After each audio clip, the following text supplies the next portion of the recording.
வார ஸ்டாப் பண்ணிட்டாங்களா இல்லையா அப்படின்றது போக போக இன்னும் ஒரு நாள் பார்த்தாதான் தெரியும். பட் இதுல வந்து ஒரு ஈகோ கிளாஷ் மட்டும் இருக்கு. ஏன்னா இப்ப ஈரான் இஸ்ரேல் வார் அப்படின்றது ஃபர்ஸ்ட், அதுக்கு நடுவுல ட்ரம்ப் வந்துட்டு இனிஷியலாவே ஒரு விஷயத்த இனிஷியேட் பண்ணிருக்கலாம், பீஸ் அப்படின்னு சொல்லி 2 பேருக்கு நடுவுல சீஸ் ஃபயர் பேசிருக்கலாம். பட் அவரு அதை பண்ணாம B2 பாம்பர் மாதிரி ஒரு மிகப்பெரிய பிளைட்டை வச்சு அட்டாக் பண்ணிட்டு அதுக்கப்புறமா வந்து ஈரான் கிட்டயும் இஸ்ரேல் கிட்டயும் நீங்க போற நிறுத்தணும், எஸ்பெஷலா ஈரான் கிட்ட நீங்க போற நிறுத்தணும் அப்படின்னு சொல்லி கேட்கறதுல எந்த மாதிரி நியாயம் இருக்கு அப்படின்றது எனக்கு தெரியல.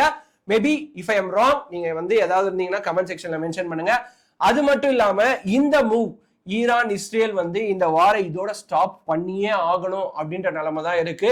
ஏன்னா இதுக்கு மேல்பட்டு வந்து இஸ்ரேல் கிட்டயும் பெருசா சமாளிக்கக்கூடிய அளவுக்கு எக்யூப்மெண்ட்ஸ் இல்ல, அவங்களோட வான்வழி திறனெல்லாம் நாங்க வந்து காலி பண்ணிட்டோம் அப்படின்னு சொல்லி ஈரான் அபிஷியலா டிக்ளேர் பண்ணிருக்காங்க. அவங்களும் வந்து அக்செப்ட் பண்ற மாதிரி தான் இது வரைக்கும் சைலண்டா இருக்காங்க.